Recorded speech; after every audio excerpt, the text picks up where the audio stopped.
From the studios of Staten Island Community Television, you're watching In the Bleachers, the TV show for the world's most passionate sports fans. Hello, everyone. I'm Jaime Hixson, joined by my dear friend on the phone. The hottest, baddest, sexiest man on cable access TV. That's right. The man of the hour with the power. That's right. The man that brings the ratings, the controversy, and the skills, and the women to your show as well. And also the men, because they're interested in what I have to say, especially when I give them tips on how to pick up women. This is the one and only Hector Bosa. Hello, friend. How you doing? I'm well, thank you. How are you feeling? Well, the women have been treating me well. I have a lot of nurses to play with, and so do doctors. I play a lot of doctor a lot. But I must tell you, speaking of doctors and patching up things, the draft is coming up, and the Jets hold the number, 3 pick or number 1? No, the number 3 pick or number 2 pick. Number 2. Right. And I just seen an article that 7 teams are interested in Sam Darnold. I can believe that. I mean, it's not like he forgot how to play quarterback since he made his way into the NFL. The kid has talent. It's just a matter of cutting down on all those turnovers and also throwing more than 9 touchdowns in an NFL season. Now, do you believe in what former Jet player, and he's probably going to retire, Mark Sanchez says? And that is, it's not his fault, is that the Jets have nobody for him to throw it to. Well, he definitely doesn't have any receivers to throw to, that's for sure. I mean, I don't know if you can rely on Jamison Crowder to be your number 1 guy. On somebody else's team, he would be either a number 3 or a number 4 guy, tops.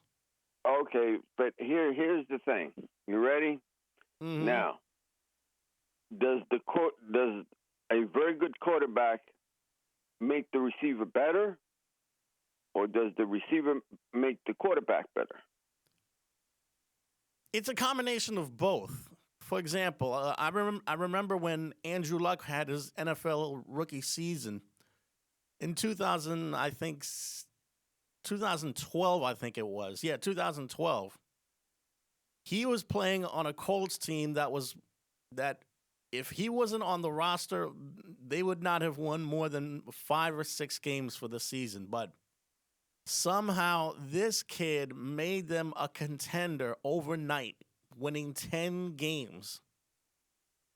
And he was working with receivers that were not necessarily number 1 guys on the roster. And as it turns out, the Colts wound up winning 10 games and they wound up making the playoffs. Well, I can tell you that a couple of the teams that are interested in him are San Francisco 49ers, the Washington Redskins, and the Chicago Bears. The 49ers I can believe because from what I understand, they're in negotiations with the Patriots about a possible Jimmy Garoppolo trade.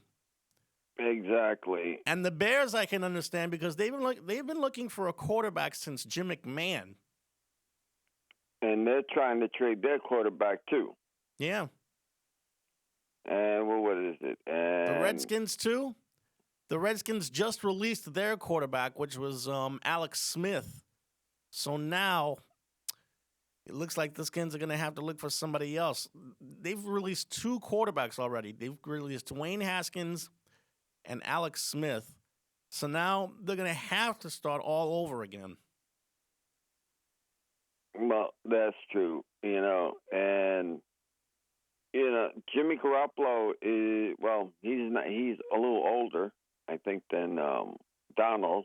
Mm-hmm. And would Darnold, he would make the team, let's say, younger, because he is younger. Yeah. And, what would you give up for him? Would you give up 12th, the 19th, and the 20th pick coming up on the 2021 draft? It may have to reach that point, yeah. But at the same time, why not give up somebody on the roster as well? For example, I can say Joe Douglas is having a lot to say about this. Yeah, he is. And it's good that a coach has a lot of input because he's the one that has to deal with the players. Mm-hmm. But we've seen a lot of coaches come and go. And we've seen some coaches say, oh, he's the best thing since sliced bread and do absolutely nothing. Mm-hmm. And then somehow say, okay, my quarterback's the greatest thing, but then have no receivers for him to throw it to. True. So so I don't understand the type of coach like that unless the coach is not talking to the GM or the GM is not listening to his coach saying, I need receivers. And if there's no receivers out there, then your scouts are bad too. Because if you can't find a role player out there that's good enough, because what was the other? There was another article I was reading too that the Jets may just go more for free agents because they have a very big cap availability. Yeah. Instead of going for the initial top 2 or top 3 people that they should pick. So how does that work? Would you just go for the free agents or role players, as he likes to say, or would you just try to get what you can and, go for the top free agent like Marcus Maya? I mean, what would you do, and who would you pick? Well, with cap space like that, it would behoove them to probably go after some top-tier free agents. I mean, it would be nice if they can get that quarterback from the Texans. The guy that doesn't want to play there no more. You must mean Deshaun Watson. And yeah, yes, it would be a good idea to try and go after a guy like that, but the Texans are going to want a real pretty penny to go after him. But the thing is he worth it if there's nothing there left? Let's say you put a chunk of money into that person, but then you don't have enough money to patch things up with everything else. Mm-hmm. That's one of the problems that you have. I mean, depending upon. Oh, wait a minute. Drew Prescott agrees to a 4-year, $160 million contract. Yeah, including $126 million guaranteed, with $75 million in his first year. He just signed a big fat contract with the Cowboys, so now they keep their franchise quarterback, which means the Cowboys will continue to try to improve their chances on being a contender. I think they need to surround him with a few players in order to make that happen. But was he worth it now? He's definitely one of those guys that'll. In my eyes, he is definitely worth it. He's a really, really talented player. It's a tough call because you can't keep on saying let's put. Like I said, you're going to put in so much money. I'm sure that the salary cap is a lot bigger, and I'm sure they're going to crunch the numbers. Oh. But again, it's a lot. a minute. The New York Jets have placed Marcus. They placed the franchise tag on him. Yes. Was that worth it? Which means he will be back next season. Hey, Now, will the Jets be the resurgence of the New York Knicks? Will they be able to rebuild a little bit at a time with the coach that they have, with the GM that they have, and do the right thing and go, okay, we're finally going to pick the players that we need?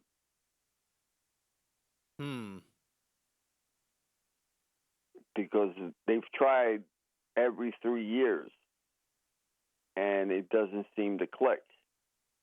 They can't even get one guy right. And the guy that they did have, the coach never liked him, so they let him go.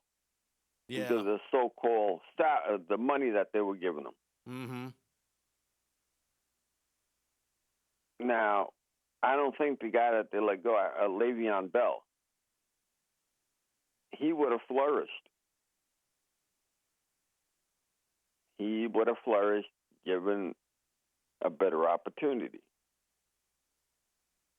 Yeah, given a better opportunity, he probably would have flourished.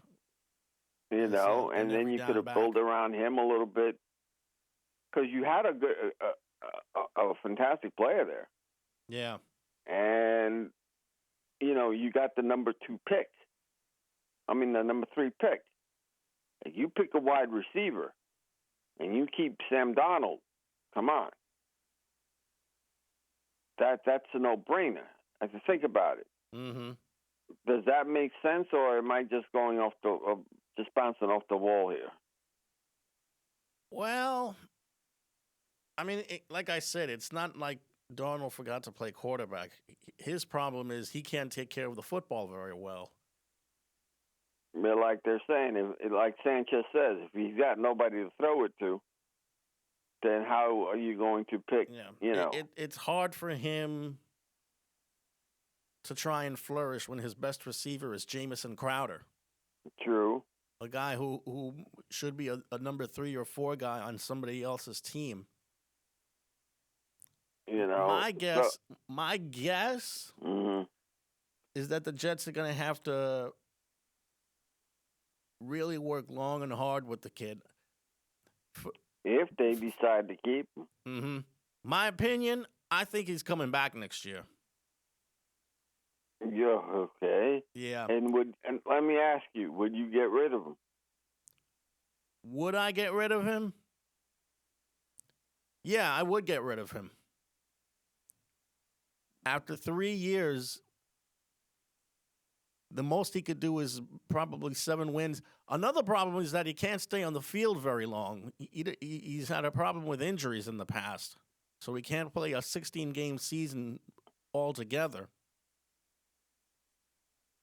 I've been saying it all along, and you've heard me say it. Get rid of him. The coach said he was the best thing in the world. I don't understand, but okay. Do you believe that the New York Giants should get wide receiver Curtis Samuel? Well, if they could get somebody to try and replace the disaster that was Golden Tate, by all means. And do you believe that the Jets should get Alex Smith? Now, that would be interesting, because Smith is coming off a major leg injury, and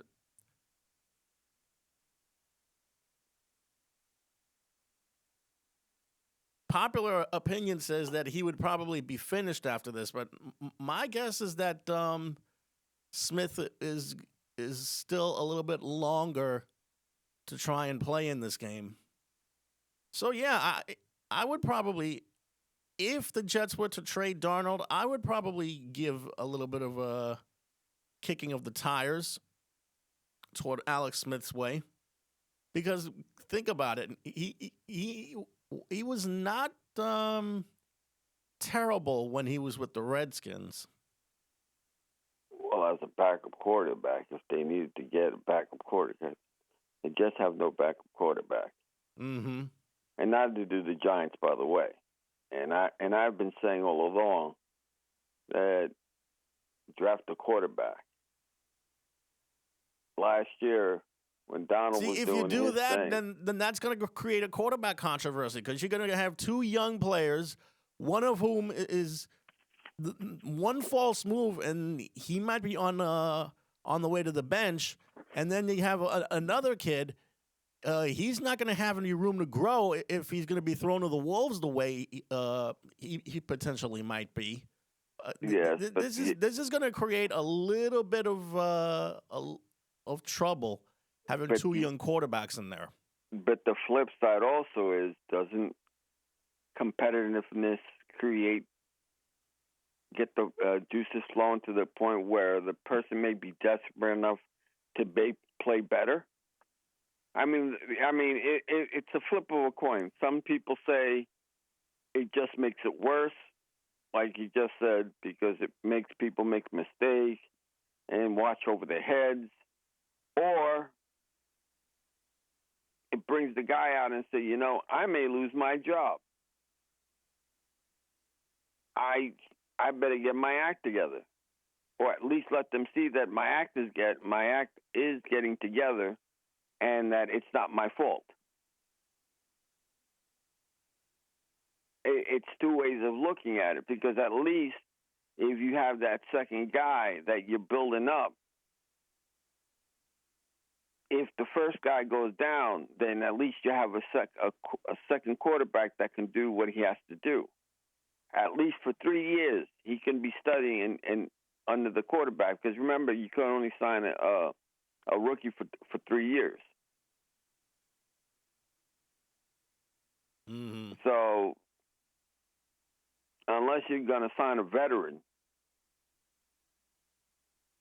and I go with a more veteran quarterback to be the backup.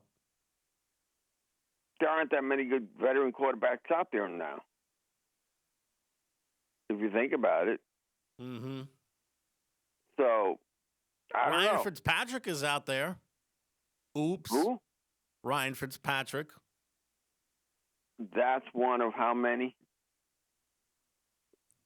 Put it this way. If he's the only quarterback out there that's any good, imagine how many people are trying to go after him. Mm-hmm. And I'm seeing Jets are getting calls for Darnold, and it's going to be very interesting, because just because he's a number one quarterback or he's in a top 5, that doesn't mean he's going to play like a top 5 quarterback. Because what was Darnold? He was a top 10 quarterback. He was number what? What's that? 4? What was that? Sam Darnold, when he was drafted. He was drafted, I think, 5th or 6th. And the best 10 players are supposed to be really good. Mm-hmm. And the first 3 are supposed to be the hottest thing. Yeah. What year was he drafted? Do you remember? 2018 was when Sam Darnold was drafted. Now let me ask you: the players that were drafted in that year, mm-hmm. How did they do? The first 10, well, at least the first 8. Well, at least the top 3 that were picked when Darnold, in that era when Darnold was picked, did they flourish? Did they do anything? Let me check that for you right now. The 2018 NFL Draft.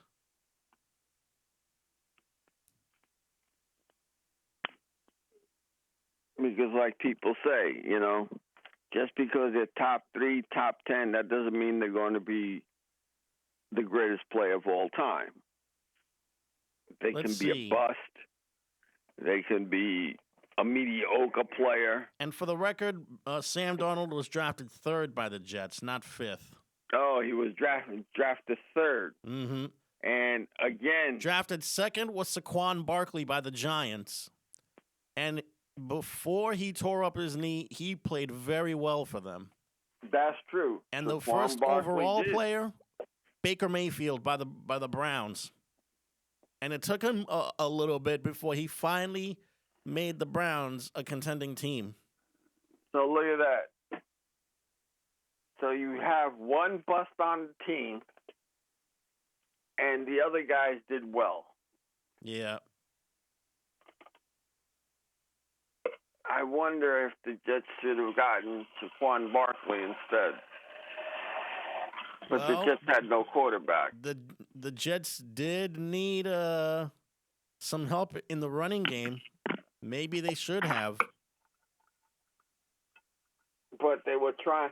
But it was the coach that was saying, "Oh, draft this dude, draft this dude. We need him. We need him. I could make him into the next big thing." Mm-hmm. And that's also true. But hey, what can you say? You know. But the Giants are drafting too. So, and they're drafting what, number 8? Yeah. Who do you think they're picking? You know they're not getting rid of their quarterback. Well, you're talking about the Giants now, right? Nah, Giants, yes. I mean, like I said, They're set on Daniel Jones. they're set. That's for sure. They're set on him. Mhm. So now we know they need everything, like every other team needs everything. But what would be the first thing that they would need? The first thing that they would need is a number 1 out of receiver. the draft, to get out of the draft. To get out of the draft, the first thing that they would need is a number 1 receiver. The second thing that they need is another offensive lineman. The third thing that they need is a pass rusher. The fourth thing that they need, another linebacker. Hey, that's tough because. And the fifth sure thing that they they would get need him would probably free be agents a here and there. cornerback.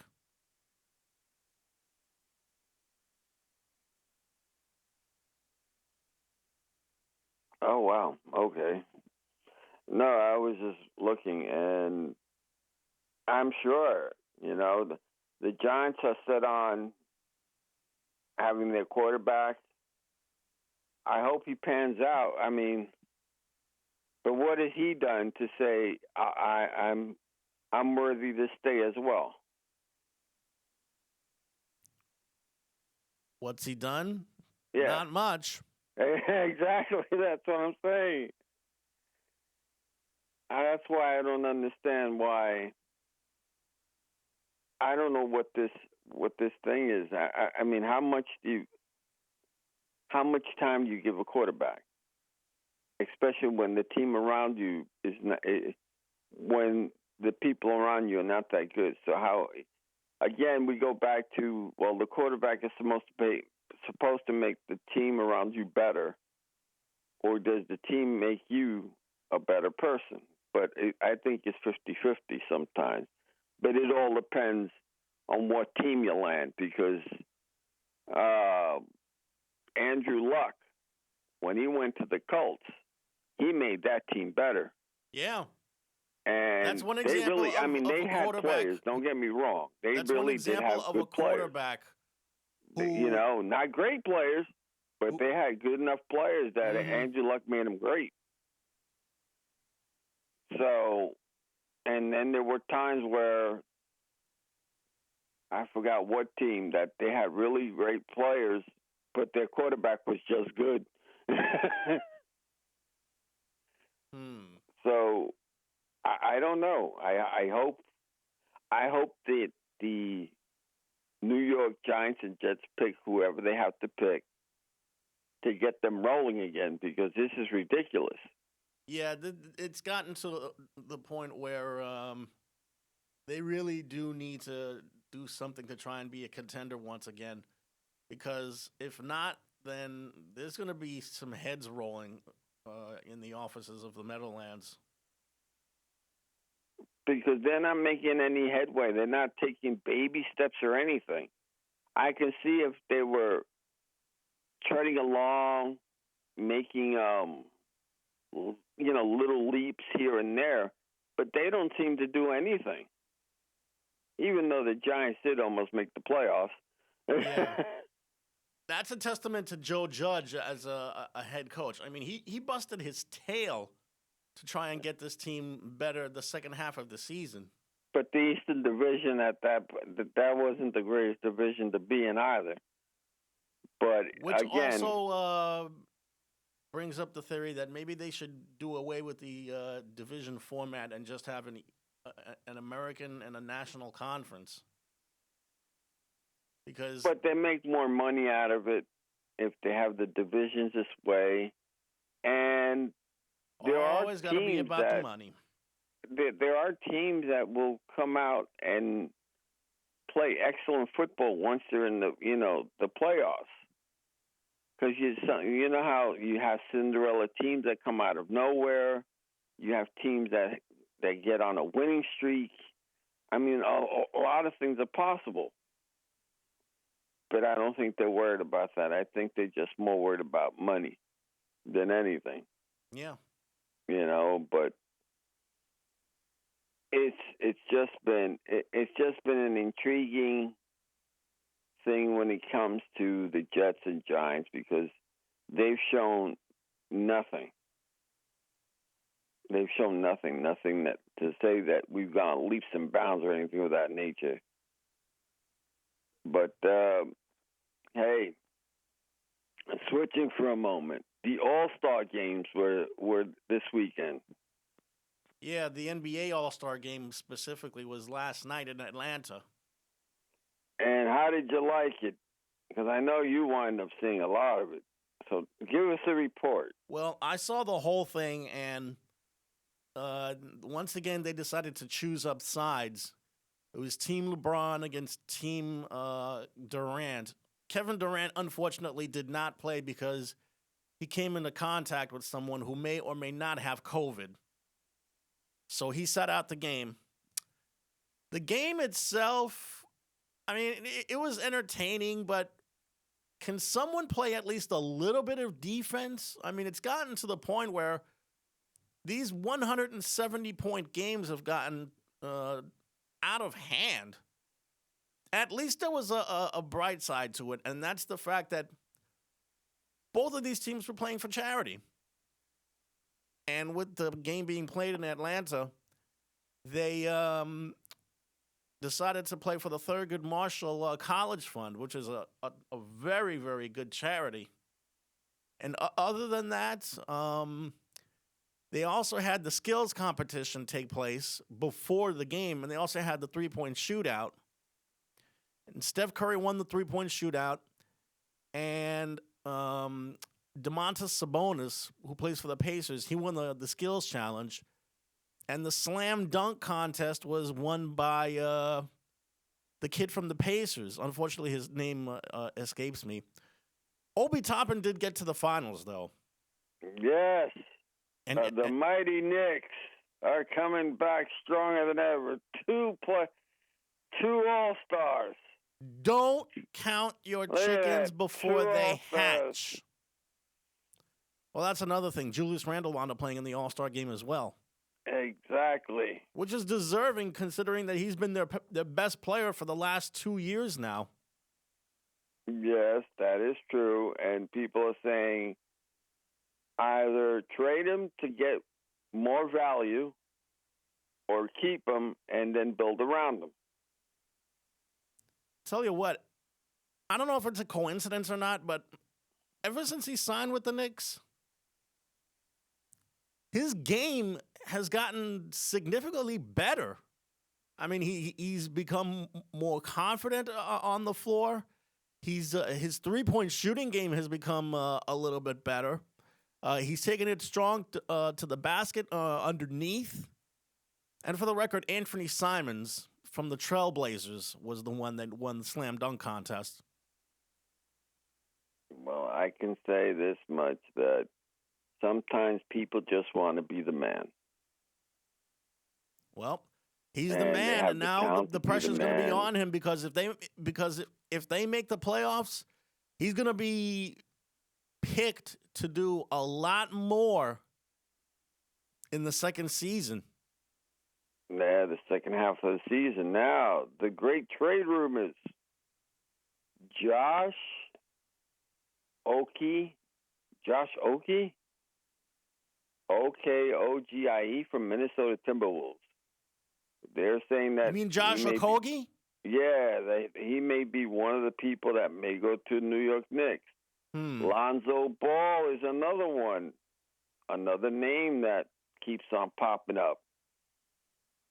That they may either trade him to New York Knicks, or his contract has a lot. He's got a couple of years left, I think. Yeah. But there's another guy who's in trade rumors, Victor Oladipo. Yeah, that's another guy. But here's the thing with him. And here's the thing with him, and that is, if he's so hell-bound about going to Miami, let's say you do trade him. You're just getting him for the year. And then how much are you giving up? Because Frank Ntilikina is playing actually good ball. And Kevin Knox is stepping up. And the only player that's not getting any ball time is Austin Rivers. So let's say those are somewhat pieces that you can give up. Now, will the Houston Rockets want them? That's a whole different ballgame, because they may want two of them and a draft pick, or two of them and two draft choices, unless there's a 24-hour, like they do in baseball. We'll give you 24 hours. You talk to him. And then if he wants to give you an extension, you do. And if he doesn't, then the deal's off. But I don't think they do that in basketball, do they? They're supposed to. Oh, okay. Okay. But it's Lonzo Ball, Victor Oladipo, and the other dude. Yeah. I forgot his name already. Okie. There's also rumors involving another member of the Houston Rockets, and how he might have his contract bought out so he can sign with the Knicks. It's DeMarcus Cousins. Oh, well, DeMarcus Cousins is gone. He's not playing for the Houston Rockets. He's done. Well, that takes care of that. Now all you got to do is find another team to work for. Now, but the reason I think, now the rumors were that he wanted the ball. He wanted to score a lot. He always wanted to score a lot. If he wants to play for the Knicks, that's going to be a tough thing. Because he will score. He will score a lot for the Knicks. Mm-hmm. Because he'll be the second or third choice. But does he want to be the second or third choice? And then when Mitchell Robinson comes back, what are you going to do with him? Because you're not going to, get rid of Obi Toppin, or whoever is playing forward, any of the forward positions, whether it's small forward or power forward. Or when they have the three-guard rotation, what do? That's a good question. I'm not really sure. So, out of the three, I think Lonzo Ball would be the best fit, even though he hasn't been the Lonzo Ball of the hype that he's been given. His youngest brother has been the biggest hype of all. He's surprised everybody. Because he had a growth spurt and everything. Mm-hmm. And his middle brother, he's in the G League. Right.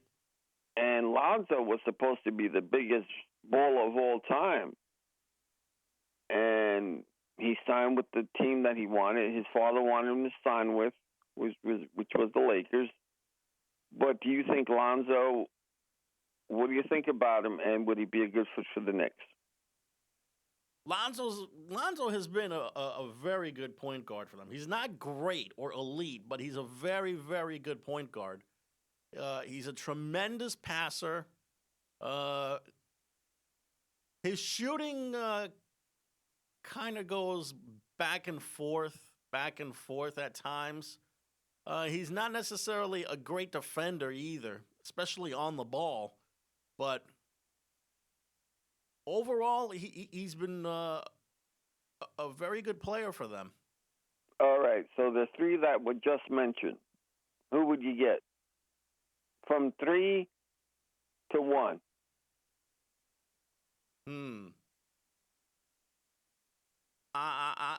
The more I talk about this, the more I imagine Victor Oladipo in a Knick uniform for some reason. As the number 3 pick? As the number 3 pick, yeah. And then who would be your second pick? Number 2 pick? Obi or Lonzo?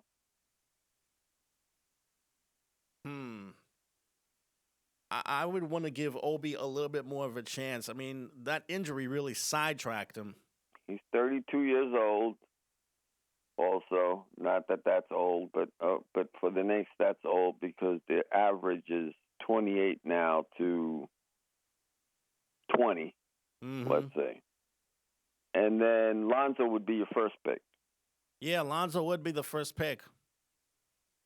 Although, what to do with Emmanuel Quickly? I mean, do you make him a shooting guard? I mean, he's a pretty decent shooter, but do you make him a shooting guard 75% of the time? If you are not comfortable with him, then he's going to have to switch his game. And you never know with basketball. Somebody can get hurt, or let's say Lonzo's not really shooting the ball, and Quigley can shoot the ball better than Lonzo that time. Put in Quigley. Right. Or if you need defense, you put in Frank Ntilikina. You may not like him offensively, but defensively, he's a good defensive ball player. Right. So you have the parts. It's just how the coach wants to do it and so on. But, and then you got, what's his name? Blake Griffin wanting a buyout from Detroit because, as we talked about in the last show, and how baseball team like to hold back players, and they were holding Blake Griffin back a little bit so that he wouldn't get hurt, but he'd be a good trade bait, but they let him go because nobody was picking him because his contract was that hefty. Yeah. So now, his contract got bought out by the Pistons, and he wound up signing with the Nets. And look at that. You got 4-tier players. 4 All-Stars.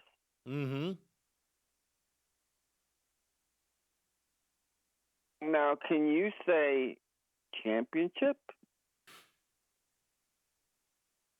I want to, but I still think that there is something missing on that team. What do you think is missing? Height.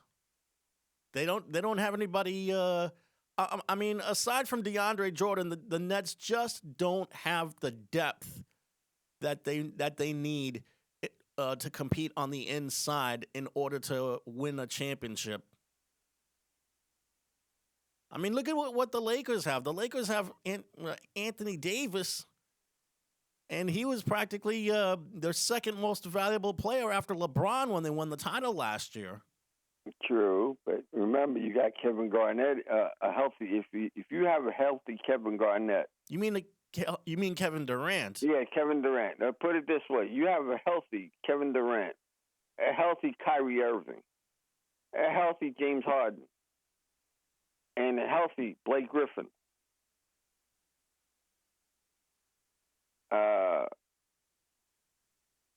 that's tough. Then you have to rely on the bench. Mm-hmm. Who's coming off the bench for the Nets, which they still got Joe Harris that can still shoot the three-pointer. And he is probably the deadliest shooter that's out there right now. Even though not named Steph he didn't Curry. compete in the three-pointer this year, right? Yeah, somehow he decided not to compete in the three-point shootout this season. Oh, yeah. Don't forget 2 Chainz. Yep. 2 Chainz and what's his name? I forgot. Little Baby? Yeah. I forgot. Who was playing? It was 2 Chainz, Little Baby. I think also Jack Harlow was in this competition.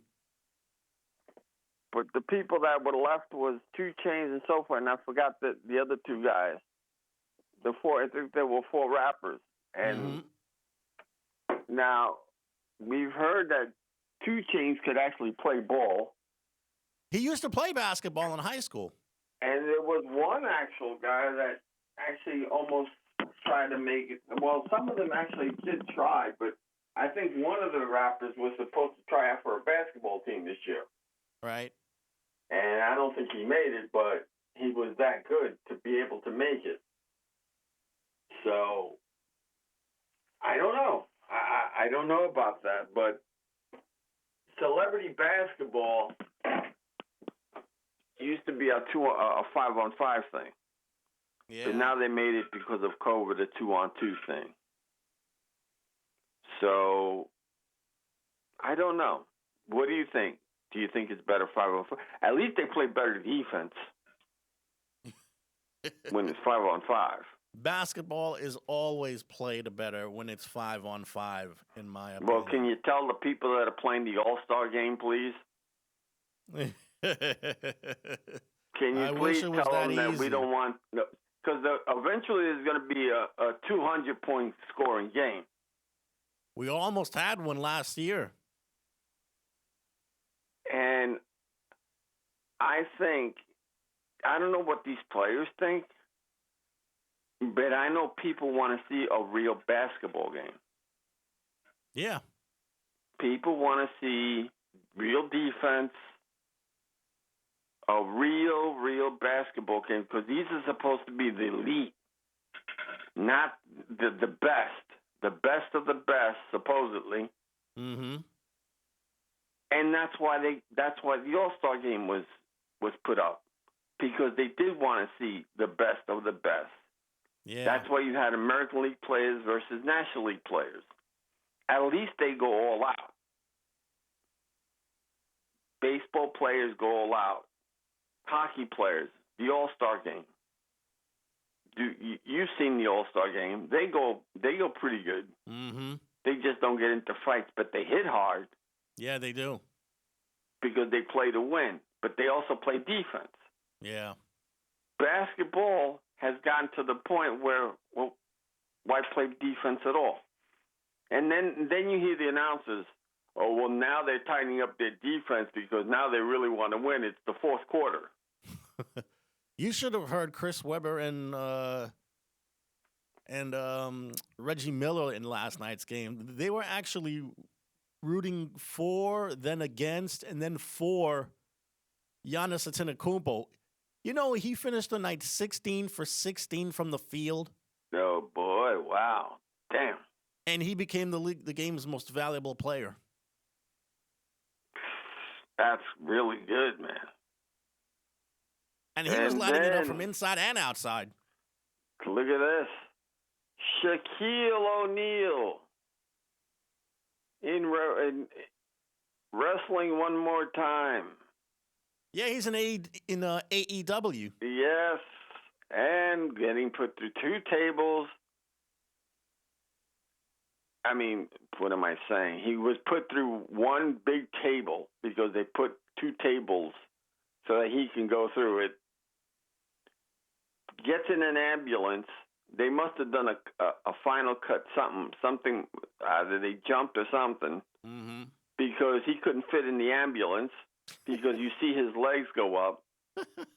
Then, when Tony Schiavone goes in there, and this should never happen, but he does. Oh, let's go in and find out what's happened to Shaquille O'Neal in the ambulance. He's not there. Because the ambulance is still there, but Shaquille O'Neal's not. So he must have evaporated somewhere. But, oh man, but that, I know it's a far few reference from wrestling to basketball, but I'm just saying that, please, if you have any sympathy for the fans, basketball, all-stars, can you please play defense? That's what I'm saying. Please play defense, for God's sakes. People want to see competitiveness. They don't want to see a 200-point game. Let's see how great he can do. I mean, come on. Even before it stopped getting serious when. No, it was still serious when Magic and Bird was playing and Jordan was playing. But then afterwards, it's starting to slack off a little bit. Because they wanted to see dunks and all that. And then it got horrible after that. Mm-hmm. It just went downhill. Because nobody was playing defense, for God's sakes. But all in all, hey, and do you think Tom Troubadour deserved Coach of the Year? Yes, of course. He's done wonders with that team. He's always been a terrific coach. It's just a matter of what kind of team is put together. And as it turns out, this particular team, which has a boatload of really good young players, believe it or not, has a chance to do something interesting this season. And they're already interesting as it is. Being one game over 500. They're normally interesting because they're either fighting last place, the people that they sign are broken, old, or they have this horrific injury. See, that's another thing. Yeah. Victor Oladipo has his stats have gotten not the greatest since his he lost his step. Yeah, but he's still good enough that he's still a threat, especially depending upon which team he's on. So again, do you think that the Nets coach, I forgot his name now, does he deserve Coach of the Year? Steve Nash? Yes. That's a good question. I mean, this is his first rodeo. Being a head coach. Yeah, but that's why. And he's inherited 3, now 4 terrific players onto a roster. We always thought that the Nets would be good. It was just a matter of whether they were going to be great. But Steve Nash has actually made them great. And the thing is, whether it's been Kyrie Irving or Kevin Durant and then James Harden, who've been out, somehow the Nets still have been able to win the amount of games that they have. And you'll also consider that they're not great defensively. They've been able to win the amount of games that they have. So when you think about it, yeah, I think he should be considered for Coach of the Year. Together as a team, they're okay because the team plays good defense as a team. I understand that. And then also you have to remember Phil Jackson, Chicago Bulls. Look how many All-Star players he had. Mm-hmm. Made them play as a team. And now, what was how the many one thing times that did he win that he Coach of taught the that Year? team? Defense. But how many times did he play? How many times did he win Coach of the Year with the Lakers and with Chicago? With the Lakers and Bulls? Let me check that right now. I don't think he did win. I don't think he has one. Let me find out. Because the first thing people will say is, well, why should you win Coach of the Year if you have Michael Jordan? If you have Dennis Rodman, Scottie Pippen, and the other guys that I can't mention right now, but they were fantastic to play too. I mean, you have 4 All-Stars right now, which each one of them can carry the team because they've done it in their own teams. They've done it, Harden has carried the Rockets for how many years? So, and now just over 8 years. And for the record, Phil Jackson was Coach of the Year the same year that they won the 72 games, which was 1996. So look at that. 1 year. Wow. He got something better than Coach of the Year. He's true. got That's true. He has 11 the 10 NBA championships to think about. That's right. He does have the rings to prove it. You got to give him the. But I'm just saying, when you have a bunch of All-Stars, just like the Yankees, they have a bunch of All-Stars. They always win every year, and a lot of times the coach, whoever the coach is at the time, they pass him over. What does the person have to do? You understand my point? Like Aaron Boone, I think 2 years ago, I think they were saying he should have won, but he didn't. I forgot who won, but I'm sure, and I'm sure there were coaches that should have won, but they passed them over because why? Because they were the New York Yankees. Look at the team that you have. Yeah. And now Aaron Boone, since he has a stint in his heart, they put a stint in his heart. I wonder how. I mean, a stent is just a valve that they put in so that the vein could be open so that there's blood flow that goes through. So there'll be no blockage, so he should be okay. The Yankees should be fine this year. And I heard they wanted Cespedes. That was one of the teams that wanted Cespedes. Now, let's say they do go after Cespedes. Where are they going to put him? That's a great question. It can't be in the outfield because their outfield is loaded. And it can't be designated hitter because they already have Giancarlo Stanton. I'm sure they'll find some way and somehow to do it. They'll rotate them. They'll do something because Judge and what's his name? Stanton.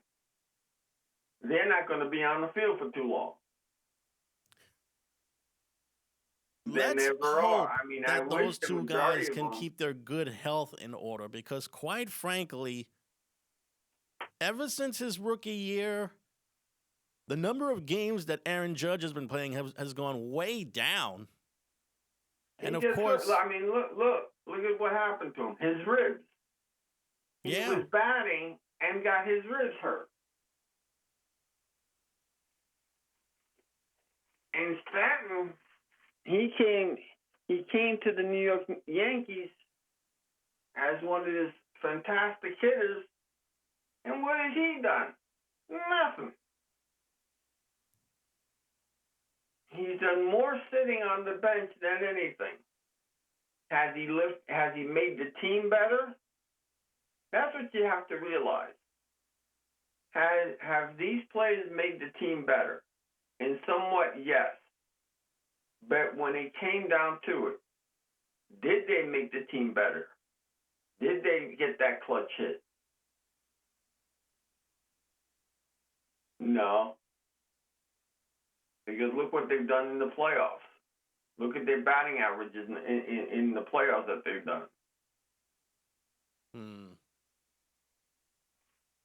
What do you think about that, Jamie?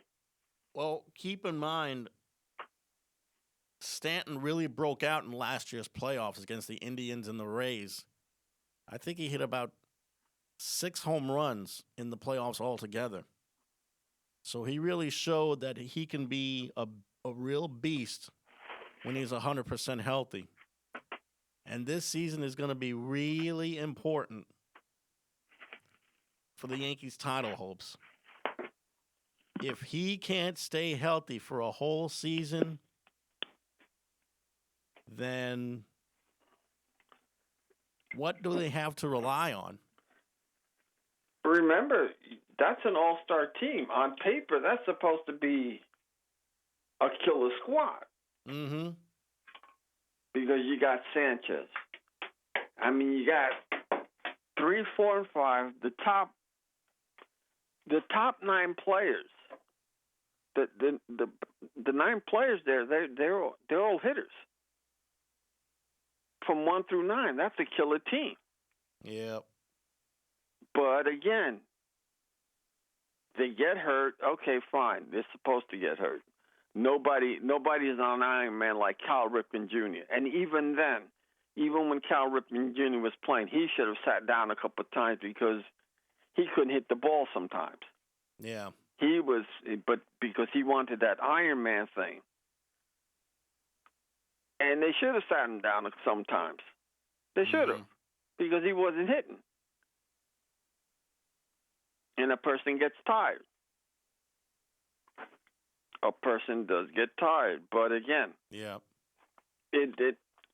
when you have these plays, you're expecting them at least to play the majority of the time. You're not expecting them to play full time. You're expecting them to play at least the majority of the time, and you're expecting them to get you at least into the playoffs, right? Or at least to get you go. All right, this is what we really gave you. We brought you for it. You got us, you made it to the playoffs. You helped us make it to the playoffs, but we really need you to hit in the playoffs and in the World Series. Most of the time, they haven't done that. Mm-hmm. Look at their batting average. Yeah. And the Mets this year, too. Think about it. Look at the Mets. They're speaking as if they're going to make the playoffs this year, and they should. There aren't that many teams that.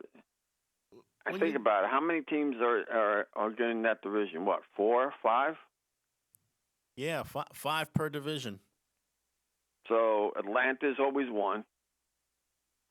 And Atlanta's going to be the team to look for. Look at that. Florida's going to be dangerous because of their young players. Philadelphia's going to be dangerous. I mean, do you think that we're going to have fun in baseball this year? Yes, we're going to have a lot of fun because we're going to have a 162-game season. And with that said, about 30 seconds left, I want to say thanks to Kenny Graham on the other side of the glass. The Graham man. And Hector, thanks to you as well. Ah, you're welcome, my friend. Like I said, I'm the man with the power and the hour. All right. For everyone here, I'm Jamie. I'm Hector. We hope to see you next time. Salut. Same bad channel.